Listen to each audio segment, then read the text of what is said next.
Comunista del Perú, Sendero Luminoso, antes y después de la lucha armada.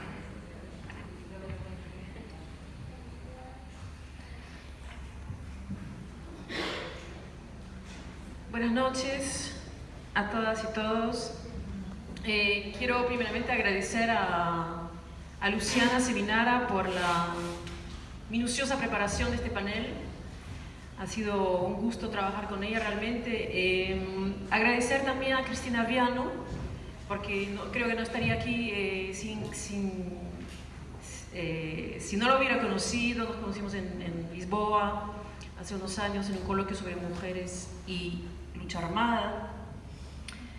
Así que muchas gracias a ambas. Es un honor estar aquí en el Rosario, es mi primera vez aquí. Y bastante emocionada por estar presentando dónde nació Che Guevara. Y también es un desafío presentar mi trabajo sobre las mujeres del Partido Comunista del Perú, Sendero Luminoso, aquí en Argentina. La primera vez que lo hago, lo hice en Europa, en Perú, nunca aquí, y es un desafío primeramente a nivel semántico, ¿no? Porque en mi título puse lucha armada, entre comillas. En el Perú, si no se pone lucha armada en comillas, entre comillas, uno es muy fácilmente acusado de apología, ¿no? Entonces, vamos a ir definiendo los términos también, porque la realidad peruana, si bien no se aísla del resto, tiene sus características. Bueno, les hablaré de esta guerra civil, porque la califico de guerra civil, que declaró una parte de la población peruana a su propio Estado en 1980.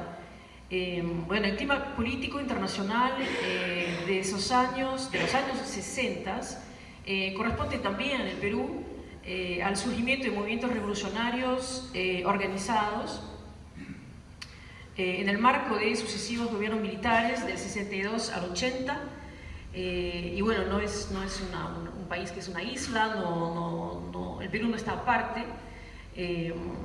Y es muy bueno haber incluido el Perú en esta mesa.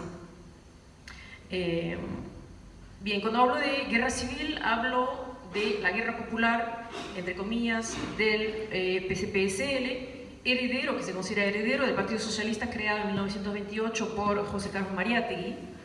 Es una guerra que se llevó a cabo desde Ayacucho, en la Sierra Centro-Sur, y que duró 12 años, del 80 al 92.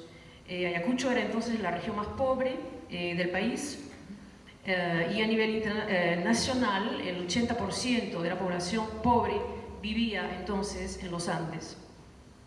Y muchas mujeres campesinas, obreras, indígenas, andinas, pobres, estudiantes, maestras, profesoras también, muchas universitarias, más que ningún otro partido en el Perú y en América Latina, creo, participaron en esta guerra de corte marxista, leninista, maoísta, entrando al PCPSL y a sus organismos generados, uno de los cuales es el Movimiento Femenino Popular con mayúscula. Bueno, con mi trabajo yo busco entender cómo esta organización que quería derrocar al Estado trabajó con el fin de dar a las mujeres herramientas políticas para emanciparse en el marco de la lucha de clases. Y la tarea es también cuestionar la historiografía feminista sobre este conflicto armado y acercarse a un entendimiento contrahegemónico de la historia de las mujeres del PCPSL. Porque hasta ahora la academia peruana dominante, especialmente feminista, no solo no considera la experiencia del Movimiento Femenino Popular, que llama el MFP, como tema de investigación, sino que estigmatiza, patologiza, psiquiatriza, invisibiliza a las mujeres que lo conformaron sin considerarlas como sujetas políticas, siguiendo más bien el discurso oficial de la CBR y contribuyendo de esta manera a la construcción política, a la construcción del enemigo político. Bien, yo trabajo desde la teoría de la ciudadanía multicultural que elaboró el filósofo canadiense Will Kimlicka, que distingue dos tipos de reivindicaciones que un grupo puede llegar a hacer. El primero trata de las restricciones internas, cuando se protege al grupo del impacto desestabilizador del disenso interno, y el segundo se refiere a las protecciones externas contra el Estado u otros enemigos externos. Bueno, como no se ha escrito nada o casi nada sobre la historia del MFP, hay que ir a entrevistar a exguerrilleras, exguerrilleros, cosa que estoy haciendo desde el 2011 y hasta la actualidad, Lima y provincias, fuera y dentro de las cárceles.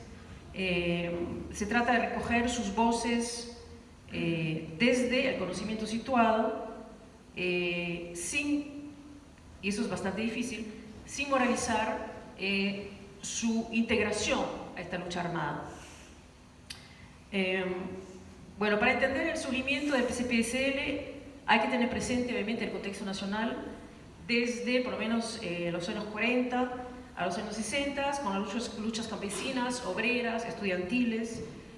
Surgen guerrillas peruanas en los 60 con influencia castrista. A partir del 69, la reforma agraria de General Velasco conoce una oposición de parte del campesinado. Hay una mayor represión militar del Estado y las mujeres son las grandes perdedoras de esa reforma.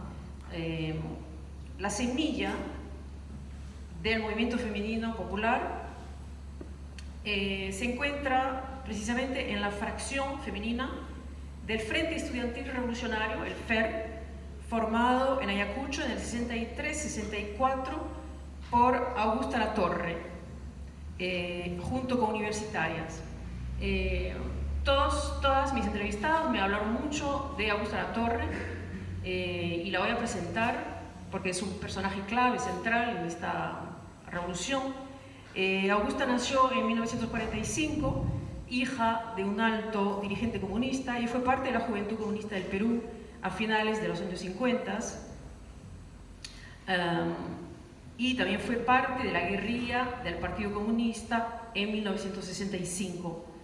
En el 64 ella integra, y para algunos crea, la facción roja del Comité Regional de Ayacucho, entonces Partido Maoísta Bandera Roja, también conformada por el filósofo Abimael Guzmán en el 63, con el fin de dirigir el partido. Augusta, también conocida como Cámara Nora, quechua hablante, crea el movimiento femenino popular a inicio de los años 70.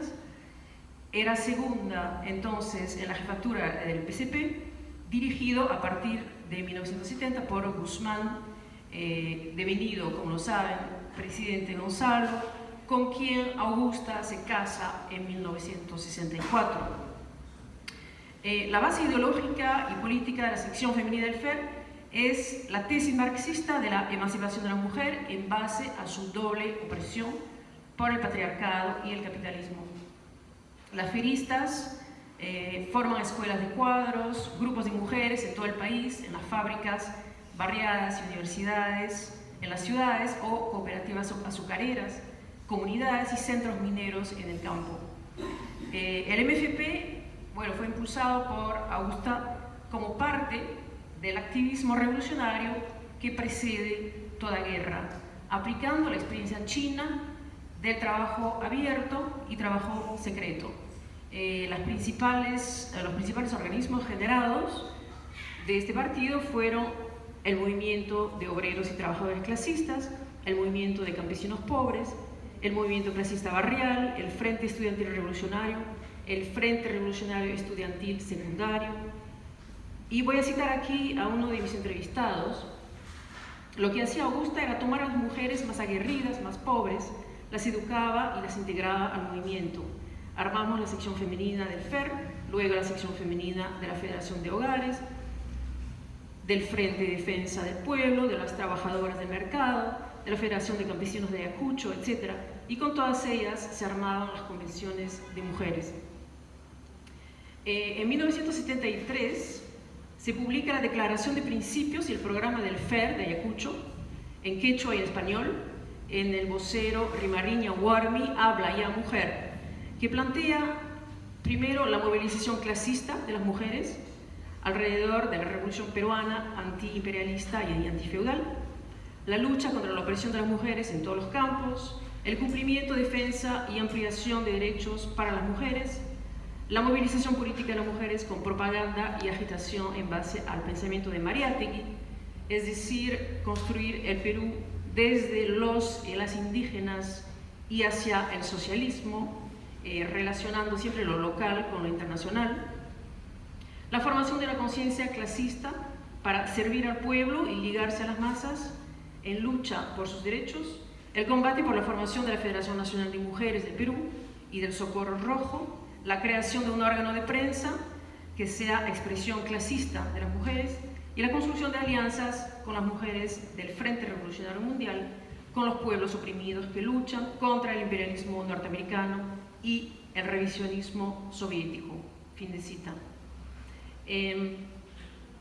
Carol Andreas es una investigadora norteamericana, marxista, que trabajó durante la guerra en el Perú en la Universidad Central de Huancayo y que en 1985 publica When Women Rebel, que hasta ahora no se ha traducido al español, y la cito: mientras investigué sobre las organizaciones de mujeres en las partes pobres del Perú, descubrí que SL había atraído a muchas más mujeres que hombres, porque según ella, el PCP-SL ponía énfasis en la autonomía financiera y la economía de subsistencia, mientras que la izquierda, llamada revisionista, basaba su modelo económico en las exportaciones.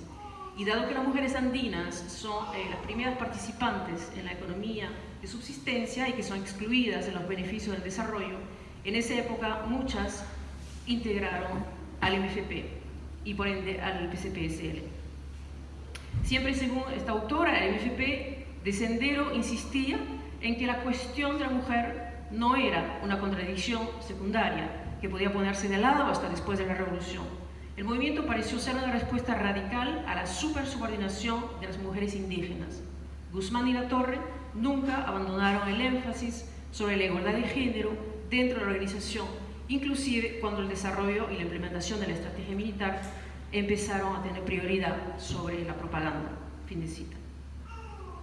Bien, el 7-4 el MFP organiza su primera convención de mujeres campesinas de Ayacucho y este año Augusta decide ir a Lima con Guzmán para desarrollar el partido desde la capital y organizar varias convenciones de mujeres. Ese mismo año se da la Convención de Universitarias de Lima sobre la emancipación de la mujer, pero la actividad mayor se da en el 7-5, aprovechando que era el Año Internacional de la Mujer proclamado por las Naciones Unidas.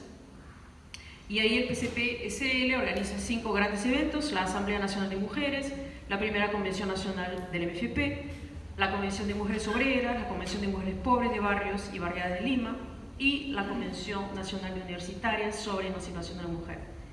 En 1974 publican a 5.000 ejemplares un documento muy importante que está disponible en internet, si lo quieren ver, titulado El marxismo, Mariátegui y el movimiento femenino, documento preparado por una docena de mujeres aliadas a Augusta, y el texto se basa básicamente en los aportes de Marx, Engels, Lenin y Mao sobre la opresión de las mujeres, pero reafirma sobre todo la necesidad de utilizar el concepto de feminismo proletario planteado por Mariátegui para el Perú. Y en este documento hay un llamado a que la lucha de las mujeres sea parte de la lucha del pueblo oprimido. Hay campesinas que emergen como dirigentes, secretarias del movimiento femenino popular, y Guzmán, lo voy a citar, dirá de ese movimiento: el PCP-SL construyó uno de los organismos generados que más ha servido al partido. Partido que decide iniciar su lucha armada el día de las elecciones, 18 de mayo de 1980, desde el campo en el pueblo de Chuschi, con la quema de ánforas. Augusta Latorre pasa a la clandestinidad en 1979, es también autora de esa primera acción. La incorporación femenina